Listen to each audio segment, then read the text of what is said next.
বিসমিল্লাহির রহমানির রহিম। প্রিয় সোনারগাঁওবাসী, পশ্চিম উত্তরবঙ্গবাসী, আসসালামু আলাইকুম।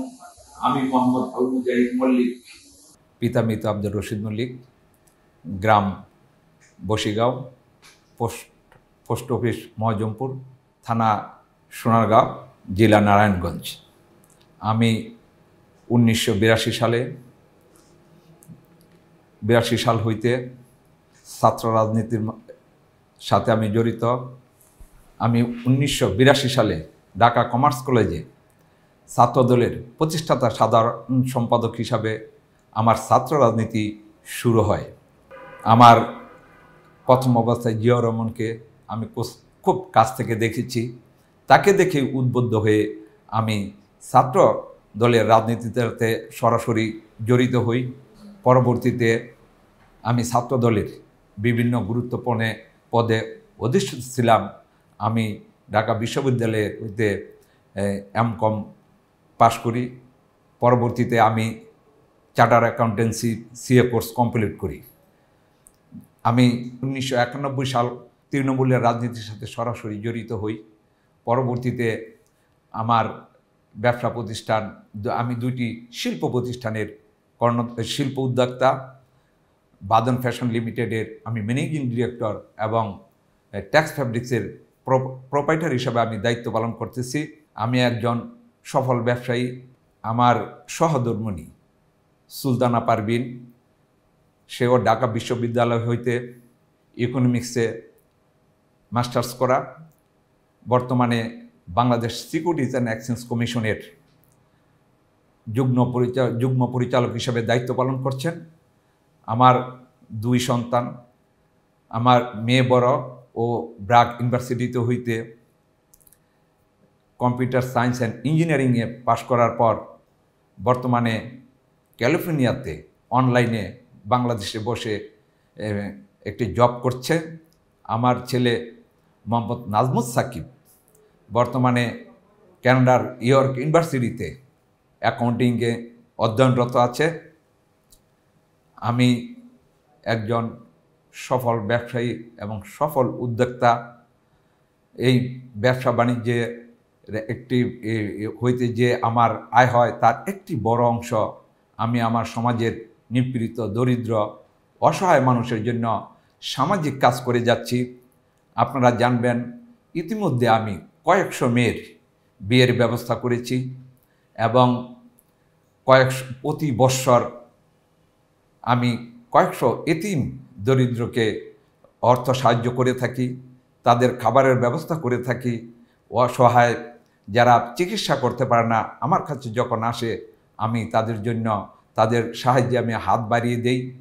এবং কোনো লোকই আমার এই অফিস থেকে এসে কোনো ন্যায়সঙ্গত কোনো দাবি থাকলে আমি তাদের যতটুকু পারে আমার ব্যক্তিগত তহবিল হইতে আমি তাদেরকে দান করি।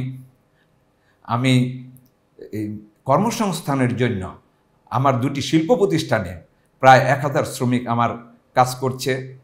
আমার এবং বিদেশে ছেলেদের চাকরির ব্যবস্থা করতে গিয়ে আমি বিনা সুদে তাদেরকে লোনের ব্যবস্থা করি এবং এলাকার অনেক অসহায় লোককে আমি তাদের ছোট ছোট ব্যবসার পুঁজি দিয়ে থাকি এবং অনেককে রিক্সা ক্রয় করে দিয়েছি এবং অনেককে ভ্যান ক্রয় করে দিয়েছি। এটা আমার একটা অত্যন্ত আনন্দদায়ক এবং সামাজিক কাজ। আমি আমার এলাকায় নিজ উদ্যোগে আমার বশিগাঁও গ্রামে একটি প্রাইমারি স্কুল প্রতিষ্ঠা করিয়াছি, যাহা বর্তমানে আমার নিজ খরচে এই স্কুলটি পরিচালিত হচ্ছে। পাশাপাশি আমি এলাকায় একটি খেলার মাঠ দিয়েছি এবং একটা কবরস্থান ও ঈদগাহ মাঠ আমি আমার এলাকাতে করে দিয়েছি। পাশাপাশি একটা মাদ্রাসা করার জন্য আমি জমি দান করেছি এবং সবসময় আমি মানুষের পাশে থাকার চেষ্টা করেছি। বিভিন্ন ডাইং ফ্যাক্টরির ময়লা পানি নামাতে নদী দূষণ হয়ে গেছে। ওই দূষণের কারণে এলাকার পানি নষ্ট হয়ে যাওয়াতে মানুষ ওই পুকুরের নদীর পানি আর এখন ইউজ করতে পারে না এবং পশু পাখিদেরও এই পানির অভাব হচ্ছে। এই চিন্তা থেকে আমি আমার এলাকায় আমার নিজ বাড়িতে আমার ভিটে বাড়ির জমি কেটে আমি একটা বড় ধরনের পুকুর করে দেই, যাহা আমার এলাকার জন্য অনেকেই উপকৃত হচ্ছে। আমি পাশাপাশি আমার নিজের অর্থায়নে অনেক রাস্তা আমি করে দিয়েছি, অনেক মসজিদ মাদ্রাসা আমি অর্থায়ন করেছি এবং অনেক স্কুলে আমি অর্থায়ন করেছি। যারা দরিদ্র ছেলেমেয়ে তাদের ভর্তি পরীক্ষার টাকার সংস্থান আমি করে দিয়েছি এবং বই পুস্তক কিনে দিয়েছি। মাদ্রাসার ছাত্রদের অনেক ছাত্রদের আমি অনেক দামি কিতাবও ক্রয় করে দিয়েছি আমার ব্যক্তিগত ফান্ড হইতে। আমি সর্বদা এলাকার লোকদের অসহায় মানুষের চাকরির জন্য সবসময় আমি আপ্রাণ চেষ্টা করেছি।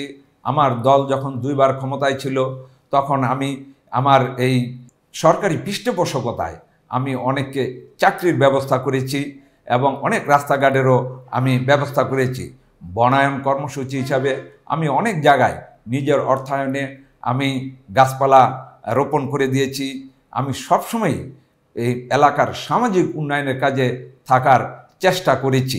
আমি এই এরশাদ বিরোধী স্বৈরাচার বিরোধী আন্দোলনের সহিত আমরা সক্রিয়ভাবে জড়িত ছিলাম এবং আমরা রাজপথের এই ছাত্রদল ছিল তখন লড়াকু সৈনিক।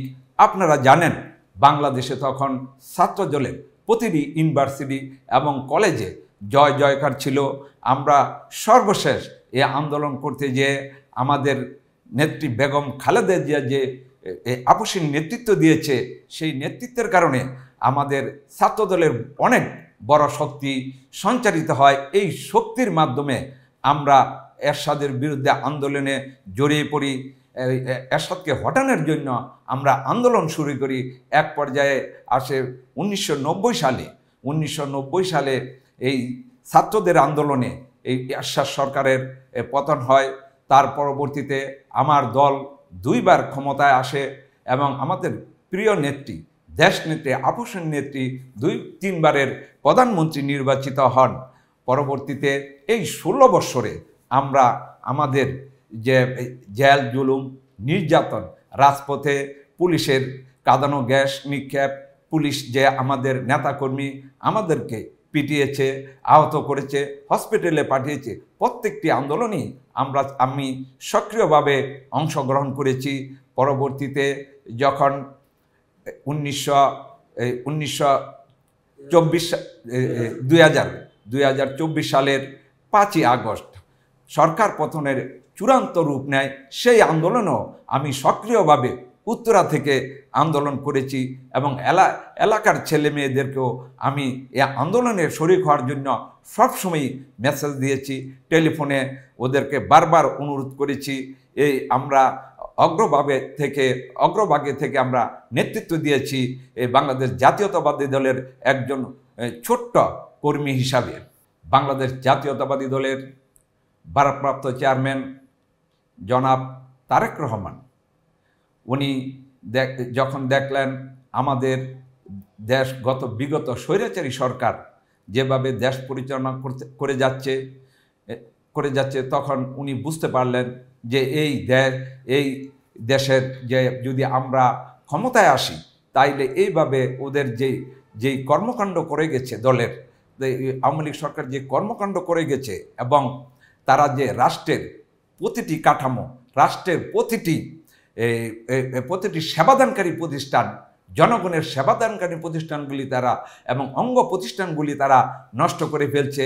আমাদের ভারপ্রাপ্ত চেয়ারম্যান এটা উনি আগ থাকতে বুঝতে পেরে আমাদের কাছে 2023 সালের 13ই আগস্ট উনি এই রাষ্ট্র কাঠামো মেরামতের 31 দফা ঘরে ঘরে পৌঁছানোর জন্য আমাদেরকে নির্দেশ দেন।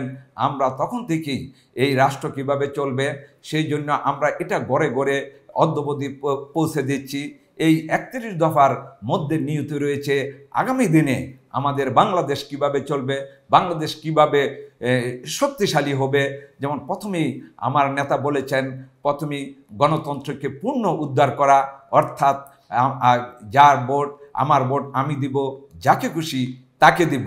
দ্বিতীয় উনি এবং কৃষকের পণ্য মূল্যে যাতে নিশ্চিত হয়, সেজন্য উনি স্বল্প সুদে কৃষি ঋণের ব্যবস্থা করা এবং বিপণন ব্যবস্থাকে আধুনিকায়ন করার জন্য উনি এক জেলা থেকে আরেক জেলা এবং গ্রাম থেকে শহর পর্যন্ত সহজ শর্তে ঋণ দিয়ে এবং গাড়ির ব্যবস্থা করে পণ্য ঢাকাতে নিয়ে আসা বা বড় বড় শহর, গ্রাম থেকে বড় বড় শহরগুলোতে নিয়ে আসার জন্য উনি ব্যাপক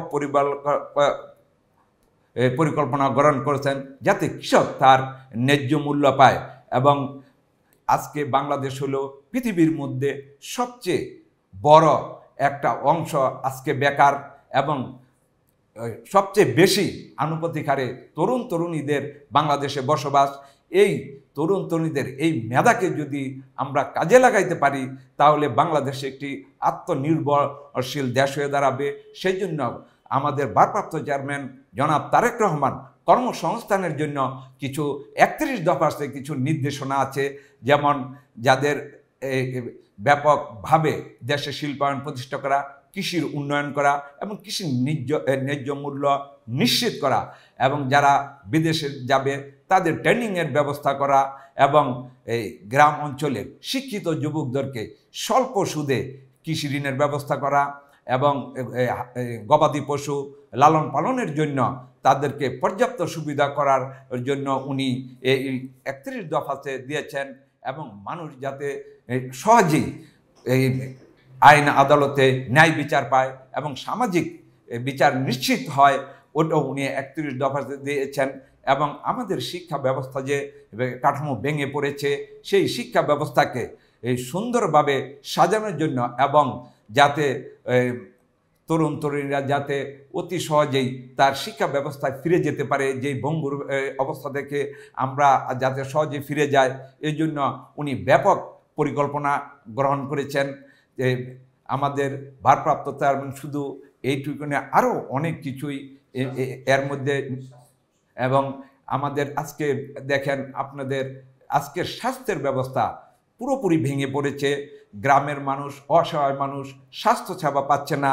আমাদের 31 দফা তো তারেক রহমান যাতে ক্ষমতায় আসলে বিএনপি যাতে ঘরে ঘরে স্বাস্থ্যসেবা নিশ্চিত করতে পারে, তাও 31 দফাতে উনি উল্লেখ করেছেন, এবং উনি ওইটা বাস্তবায়নে প্রতিশ্রুতিবদ্ধ।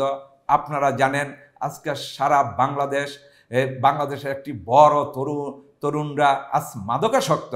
সেই মাদকাসক্ত দূর করার জন্য এবং নিরাময়ের জন্য উনি ব্যাপক পরিকল্পনা গ্রহণ করেছেন, যাতে মাদক থেকে এই তরুণ সমাজকে বাঁচানো যায়।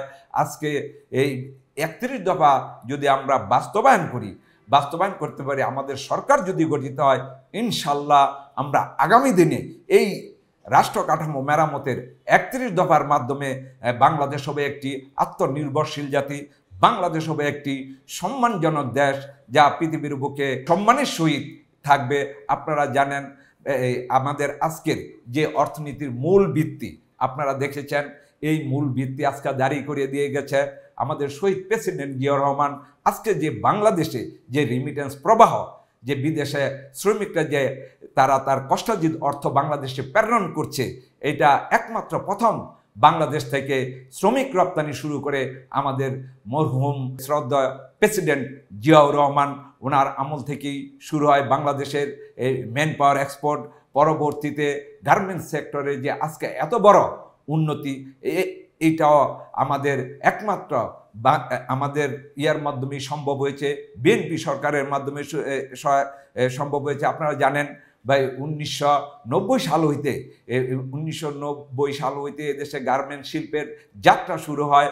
তখন আমাদের যখন বিএনপি 91-এ ক্ষমতায় আসে, তখন আমাদের প্রধানমন্ত্রী বেগম খালেদা জিয়া এবং আমাদের অর্থমন্ত্রী সাইফুর রহমান সাহেব বাংলাদেশের এই গার্মেন্টস শিল্পের পণ্যকে দ্রুত বর্ধিত করার জন্য, রপ্তানি করার জন্য ওনারা এই 25% ক্যাশ ইনসেন্টিভ প্রদান করে, যা একটা অভাবনীয় সাফল্য এনে দেয় অল্প দিনের মধ্যেই গার্মেন্ট শিল্পে। আমি নারায়ণগঞ্জ 3 সোনারগাঁ সিদ্ধিরগঞ্জ হইতে বাংলাদেশ জাতীয়তাবাদী দলের মনোনয়ন প্রত্যাশী।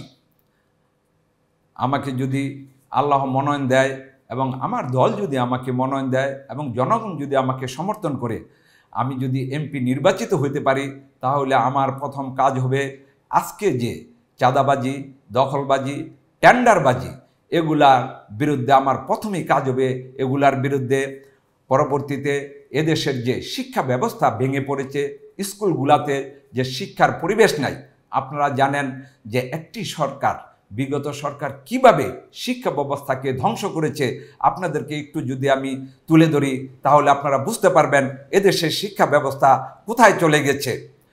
আপনারা জানেন না, আমি যখন এই কিছু স্কুলের হেডমাস্টার আমার সাথে বসেছিল তখন তারা বলল যে ক্লাস 3 পর্যন্ত ইংরেজি শিক্ষা তারা পুরোপুরি বন্ধ করে দিয়েছে এবং ক্লাস 5 পর্যন্ত মাত্র 3 দিন তারা ইংরেজি শিক্ষা দেওয়ার জন্য বলেছে। কিন্তু অত্যন্ত পরিতাপের বিষয়, আজকাল সারা পৃথিবীতে ইংরেজি শিক্ষা ছাড়া কোনো লোক আগানের কোনো সম্ভাবনা আমি দেখেছি। আমাদের ছেলেমেয়েরা অনেক মেধাসম্পন্ন হওয়া সত্ত্বেও বিভিন্ন অ্যাম্বাসিগুলোতে কেন ভিসা পাচ্ছে না, আমি ওইটা দেখতে গিয়ে কারণ খুঁজতে গিয়ে দেখলাম যে মেন কারণ হলো তারা ইংরেজিতে দুর্বল। আর আজকে এই জাতি যদি ইংরেজিতে দুর্বল হয়ে যায় তাহলে আমরা সবাই গোলামি ছাড়া বা ওই বদলি কাজ ছাড়া আমাদের ভাগ্যে আর কিছুই জুটবে না। তাই একটা জাতিকে কিভাবে নষ্টের দিকে দিয়ে যাচ্ছিল, আল্লাহ আমাদের সহায় ছিল বলে আমরা আজকে ওই বিগত স্বৈরাচারী সরকারের পতন হয়েছে। আমার পরবর্তী যে আমাদের দেশে যে আমি এই জন্য প্রথমেই আমি শিক্ষা ব্যবস্থাকে ঢেলে সাজাবো। আমার একটু সুযোগ হয়েছে 5ই আগস্টের পরে 2টা স্কুলে আমি ম্যানেজিং কমিটি পরিবর্তন করার আমার সুযোগ হয়েছিল। 2টা স্কুলেই আমি ঢাকা বিশ্ববিদ্যালয় হইতে কৃতিত্বের সহিত পাশ করা এবং 2 জন লোকেই এখন স্ব জায়গায় অনেক ভালো পজিশনে জব করেন। তাদেরকে আমি স্কুলের ম্যানেজিং কমিটিতে দেওয়ার পরে মাত্র 3 মাসে অভাবনীয় সাফল্য তারা স্কুলগুলোতে নিয়ে আসছে। ঠিক আল্লাহ যদি আমাকে এমপি মনোনীত করে তাহলে আমি প্রতিটা স্কুলে এইভাবে লেখাপড়ার পরিবেশ ফিরিয়ে আনব। এবং স্বাস্থ্য ব্যবস্থা যে ভেঙে পড়েছে, প্রত্যেকের ঘরে ঘরে আমি এই সরকারের সুবিধা নিয়ে স্বাস্থ্য ব্যবস্থার উন্নতি ঘটাবো, স্বাস্থ্য ব্যবস্থার উন্নতি ঘটাবো এবং কর্মসংস্থানের জন্য আমার পরিকল্পনা বিভিন্ন জায়গা থেকে আমি বিনিয়োগ এনে আমাদের এই সোনারগাঁয়ে শিল্প প্রতিষ্ঠান গড়ে তুলবে। তাহলে চাকরির একটা বড় সংস্থান হবে, এলাকার মানুষের অর্থনীতির প্রাণচাঞ্চল্য ফিরে আসবে। আমি পরবর্তীতে আমার যে যোগাযোগ ব্যবস্থা, আজকে ঢাকার অতি সন্নিকটে সোনারগাঁও উপজেলা, আপনারা জানেন মাত্র 30 কিলোমিটার দূরে অবস্থিত। আজকে আমাদের সোনারগাঁ সবচেয়ে অবহেলিত, একমাত্র সঠিক নেতৃত্ব নাই বলে, যদি সঠিক নেতৃত্ব দিতে পারতো আজকে আমার সোনারগাঁয়ের অবস্থা না।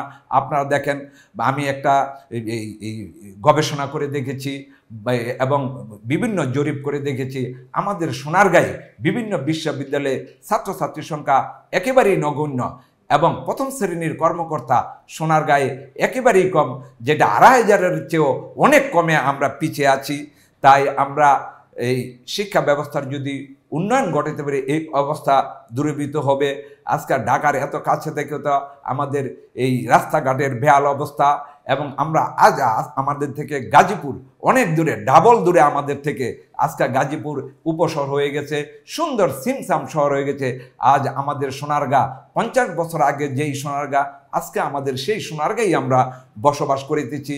তাই আল্লাহ আমাকে মনোনীত করলে আমি সোনারগাঁয়ের রাস্তাঘাটের পরিবর্তন শিল্পায়নে এনে একটা প্রাণচাঞ্চল্য অর্থনীতি গড়ে তুলব এবং আমার আরও কাজ থাকবে যে মানুষ যাতে সহজে বিচার ব্যবস্থা পায় এবং দুর্নীতিমুক্ত প্রশাসন পায়, আমি সেটাও নিশ্চিত করব এবং সাধারণ মানুষ যেন তার বঞ্চিত না হয় তার অধিকার থেকে, এবং সামাজিক যে অবক্ষয় হয়েছে সেটাও উন্নয়নের জন্য আমি কাজ করে যাব।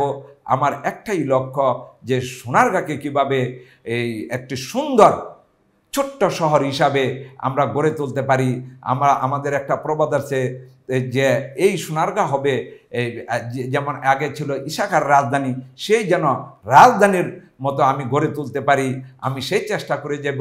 এই জন্য আমি সোনারগাঁ এবং সিদ্ধিরগঞ্জবাসীকে আমার আবেদন থাকবে, আপনারা আমার জন্য কাজ করবেন, আমাকে সমর্থন দিবেন, আমাকে সহযোগিতা করবেন, আমার জন্য দোয়া করবেন। আমি যেন 100% সততার সহিত আপনাদের এই ভোটের অধিকার নিয়ে যেন আমি এই আমানত দিয়ে আপনাদের কাজগুলি করতে পারি, এই প্রত্যাশা রেখে আমি আজকে বিদায় নিচ্ছি। আসসালামু আলাইকুম।